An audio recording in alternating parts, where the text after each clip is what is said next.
안녕하세요, 순살입니다. 이번 주에도 많은 일이 있었죠. 그 중에서도 특히 각국 정상들이 만나는 이벤트가 제일 중요했던 것 같은데요. G20 정상회담이 있었고, 그 다음에 사우디 빈살만 왕세자가 한국에 와서 기업인들과 대통령을 만나고 갔죠. 그리고 워렌 버핏이 TSMC 주식을 이제 산 것도 이슈가 됐었는데, 이걸 내용을 살펴보면은 일단 미국 경제부터 빠르게 짚고 가면은 연준 인사들이 매파적 발언을 엄청 많이 한 한 주가 됐죠. 그래서 저번 주에 미국 CPI가 발표된 이후에 다들 행복 회로를 돌리고 있었죠. 그래서 증시가 엄청나게 올라있던 상황인데, 거기에 더해서 좀 속도를 조절하려는 느낌이 보였습니다. 그래서 월러 이사, 그다음 브레이너드 부의장, 그다음에 블라드 총재, 이런 사람들이 전부 다 이제 매파적 발언을 이어나갔는데, 어쨌든 간에 금리를 계속해서 더 올려야 된다. 인플레를 충분히 잡으려면 아직까지는 금리 인하나 중단을 논하기에는 너무 빠르다. 이런 식으로 좀 선을 긋는 모습을 보였고, 블라드 총재 같은 경우에는 최소 5%에서 5.25% 수준까지, 그리고 이거는 최소고 이거보다도 더 올려야 된다라는 식으로 강성 매파다운 모습을 보였죠. 그래서 이 차트를 보면은 이거는 이제 시장에서 예측하는 연준의 최종 금리 수준, 기준금리 어디까지 갈 거냐를 나타내는데 5%가 넘는 이 언저리에서 지금 계속 왔다 갔다 거리고 있죠. 그리고 인플레 자체는 완화되고 있다는 기대감이 계속 더해지고 있습니다. 이제 미국 CPI에 더해서 미국 PPI의 경우도 기대 이하로 나왔어요. 연간 8%가 나왔고, 물론 이거 여전히 엄청 높은 숫자긴 하죠. 근데 어쨌든 예상치보다 어쨌든 계속 낮게 나오고 있는 모습이고, 그리고 이제 G20 정상회담 같은 경우에는 인도네시아에서 진행이 되고 있는데, 여기서 지금 중요한 게 바이든이랑 시진핑이 드디어 얼굴을 맞대고 만났죠. 그동안 원격으로 서로 미중 제재를 하고 있다가 이제 오랜만에 만났는데, 어쨌든 간에 이제 긴장은 남아있어요. 대만 관련해서도 계속 긴장이 남아있는 상황이긴 한데 무력 충돌의 긴장감이 있죠. 근데 이 만남 동안에는 모두 관계 완화에 대한 이 제스처를 취했고, 결과적으로 시장에서는 이걸 되게 좋게 받아들였습니다. 그래서 홍콩 증시도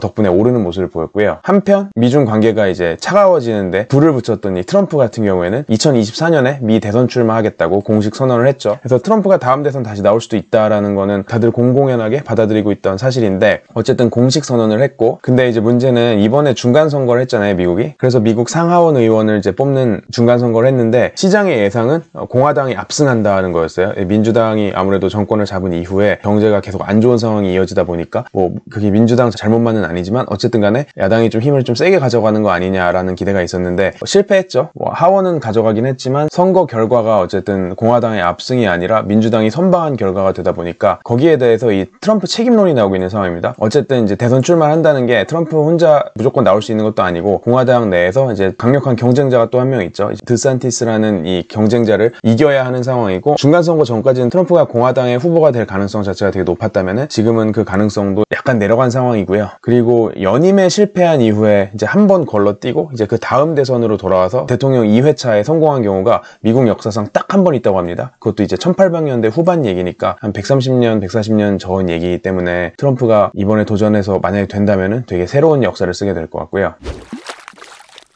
그리고 글로벌 이슈를 살펴보면은 영국은 여전히 물가 치솟고 있습니다. 이제 미국이랑 다르죠, 여기는. 10월 CPI가 11.1%가 나왔고, 또다시 41년 만에 최대치 숫자 계속해서 뚫고 올라가고 있죠. 그러면서 어쨌든 이제 증세안 플러스 공공지출 감소안을 영국에서 발표를 했습니다. 신임 총리 이 리시 수낙이 들어오고 난 다음에 전임자였던 이 리즈 트러스 44일하고 이제 쫓겨난 이 사람이 내놨던 밑도 끝도 없는 감세안, 요걸 완전히 다 빠르게 다 폐지시키고 증세안을 도입을 했죠. 그래서 발표를 했고, 밥상 물가가 오른 건 알겠지만 그래도 허리띠를 졸라매야 된다. 그래서 어쩔 수 없이 공공지출 줄이고 세금도 더 많이 걷어야 된다. 그래서 나라의 곳간을 채워야 된다는 좀 힘든 상황이고, 미국 같은 경우에는 이제 기축통화국이니까 사실 달러를 계속 찍어내고 이제 그 빚을 다른 나라로 제3세계로 전이시키면서 나라를 유지하는 게 가능한데, 영국은 사실 파운드화로 빚을 내려고 하더라도 미국 국채만큼 인기가 없겠죠. 그래서 무작정 돈을 찍어낼 수 있는 상황도 아니고, 그렇다 보니까 이 살인적인 인플레 속에서도 세금을 올려야 되는, 어떻게 보면 좀 막막한 모습을 보이고 있고요. 반대로 일본 같은 경우에는 이 완화 스탠스를 계속해서 이어가겠다고 했죠. 일본은 인플레를 잡는 게 목표가 아니라 인플레를 높이는 게 목표인 나라죠. 그래서 2% 인플레 우린 유지하고 싶다. 지금 3%가 나오긴 하는데 이 3%가 계속해서 3%일 것 같지가 않다. 내년 되면 내려올 것 같기 때문에 우리는 계속 올리고 싶다. 그러려면 우리는 완화책을 유지해야 된다. 이 스탠스고, 이 일본 같은 경우에는 급여가 올라가는 모습을 보여야 인플레가 계속 지속되는 인플레다라는 이제 자신감을 얻을 수 있다고 얘기를 하고 있죠. 그래서 이 임금 상승폭이 잘 나와주기 전까지는 금리가 오르거나 긴축을 시작할 것 같은 같은 그런 느낌이 아닙니다. 그리고 인도네시아 같은 경우에 이번에 G20 정상회담 기간 동안에 호주랑 전기차 배터리 동맹을 추진하고 있습니다. 그래서 인도네시아 같은 경우에는 니켈 1위 생산국이고 호주가 리튬 1위 생산국인데 전기차에 들어가는 이 전기차 배터리의 주요 원료 두 개가 이 리튬과 니켈이죠. 이외에도 뭐 아연, 코발트, 흑연 등등 다른 광물들도 있긴 하지만 그런 것도 다 나는 나라들이에요, 이 나라들은. 그래서 어쨌든 이 둘이 각각 가지고 있는 이 원료들을 갖고 부족한 부분을 서로 채워주면은 굉장히 강력한 전기차 배터리 동맹국이 되겠죠. 실제로 인도네시아 같은 경우에는 기존에 이제 니켈 원료를 그냥 캐서 팔다가 이제는 우리가 그 밸류체인 안에서 배터리 제조까지 직접 먹어보겠다, 이런 식으로 니켈을 가공하는 일까지 산업을 키우려고 하고 있는 상황이죠. 국가 차원에서 밀어주고 있는 산업이 전기차 산업이고, 그러다 보니까 호주랑 아예 동맹을 맺는 모습도 보이고요. 아예 호주 리튬 광산에도 투자를 검토를 하고 있다고 합니다. 그래서 지도를 보시면 사실 지역적으로도 이 두 나라는 바로 인접 국가죠. 인도네시아랑 호주라고 이제 써놓으면 사실 이 글자만 보면은 멀게 느껴질 수도 있지만 실제로 지도상으로 정말 바로 옆 나라, 친하게 지내면 좋은 국가들끼리 이제 얘기를 하고 있고요. 이 폭스콘 같은 경우에도 다른 나라들이랑 협약을 계속 맺고 있죠. 폭스콘은 아이폰 조립사인데 아이폰을 넘어서 이제 전기차 산업으로 진출을 확장을 하려고 전기차 제조업을 추진을 하고 있는 상황이죠. 공장도 짓고 이제 각 국과 이제 협약을 맺고 있는데 이번에는 이제 태국이랑 협약을 맺어서 태국에다가 이제 전기차 생산 공장을 짓기 시작을 했고요. 얼마 전에는 또 중동에다가 공장 짓겠다고 이제 사우디랑 합작사를 만들었었죠.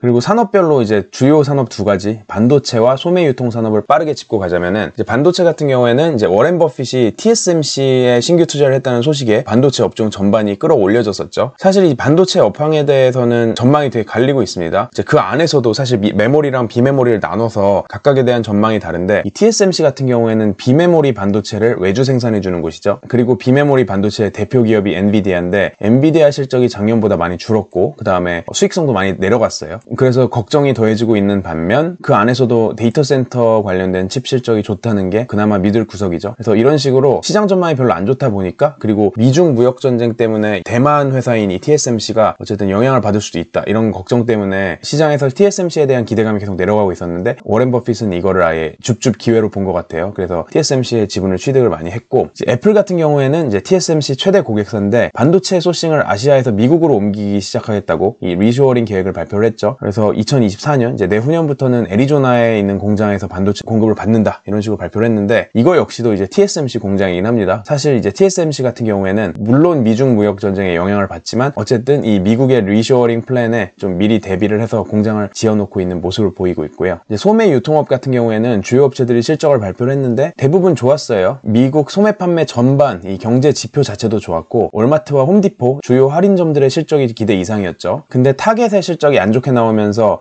좀 걱정도 더해지는 모습이 있었습니다. 그리고 이제 타겟뿐만이 아니라 월마트, 홈디포 전부 다 이제 10월 말부터 소비 약세가 관찰되기 시작했다라는 신호가 있어서 이게 3분기까지는 실적이 좋았는데 4분기에는 혹시 안 좋아지고 있는 게 아닌가라는 걱정을 좀 더해주긴 했고, 소비 품목이 점점 가성비 쪽으로 몰리고 있다는 이런 모습도 발표가 됐습니다. 이 걱정스러운 내용들은 월마트, 홈디포, 타겟 다 같이 공통적으로 발견된 내용이고요. 어쨌든 간에 유통업체 입장에서는 이제 마진이 잘 나오는 상품을 많이 팔아야 좋은데, 이 가전이나 의류 같은 이런 상품을 많이 팔아야 좋은데 이런 거에 대한 소비가 많이 줄어들고 오히려 이제 필수 소비재나 가성비 제품들의 구매가 몰리고 있다고 하죠. 그래서 이런 거는 이제 유통업체들 입장에서 마진이 박한 상품들이기 때문에 어쨌든 좀 조심히 지켜봐야 되는 부분이긴 하고요. 그리고 메이시스 같은 경우에는 실적이 좋았습니다. 그리고 여기는 앞서 말씀드린 이 월마트, 홈디포, 타겟 같은 곳과 달리 저가 가성비 품목으로의 소비자 이동도 없었다라고 밝혔어요. 유통업체들을 어쨌든 잘 나눠서 할인점과 백화점 이렇게 나눴을 때, 할인점, 대형 할인점이 이제 월마트랑 홈디포고, 백화점 이 메이시스죠. 그리고 타겟은 그 중간쯤에 있는데, 타겟도 할인점이긴 할인점입니다. 이제 백화점처럼 꾸며놓고 할인점 안에 파는 제품들은 굉장히 싼 저가 제품들을 많이 파는 이런 유통업체인데, 그래서 어쨌든 이 할인점과 백화점의 실적과 이제 소비 추이가 갈리는 모습을 보였습니다. 중국 알리바바 같은 경우에는 본업인 이커머스 실적 별로였고요. 안 그래도 저번 주에 광군제 실적을 공개 안 하면서 좀 걱정이 있긴 했었죠. 그리고 텐센트 같은 경우에는 이제 회사 쪼개기가 계속해서 진행되고 있습니다. 중국 당국에서 빅테크 쪼개기로 이 텐센트가 보유하고 있는 이제 해외 각종 회사들에 대한 지분을 팔아 넘겨라, 아니면 뭐 나눠줘라, 이런 식으로 압박을 하고 있었는데, 이번에는 메이투안 지분 수십조에 달하는 이 메이투안 지분 대부분을 텐센트 주주들한테 배당으로 뿌리겠다고 선언을 했어요. 그래서 실제로 이제 이전에는 JD 주식도 들고 있었는데 이것도 이 배당으로 나눠줬던 이력이 있고, 실제로 저도 텐센트 주식을 오랫동안 들고 있었는데 어느 날 갑자기 이제 계좌에 JD 주식이 생겨서 이게 뭐지? 했는데 배당으로 왔던 거더라고요. 그래서 이건 아직도 들고 있습니다. 그리고 블리자드 같은 경우에는 중국 서비스 서비스를 아예 접기로 결정을 했죠. 네디즈랑 계약을 해서 2009년부터 중국에서 사업을 해오고 있었는데 아예 접어버렸어요. 뭐 정확한 이유는 모르지만 어쨌든 이제 둘 사이에 균열이 생겼다는 얘기는 이미 몇 달 전부터 소식이 있었고, 이제는 정말로 일단 계약 종료를 하기로 했죠.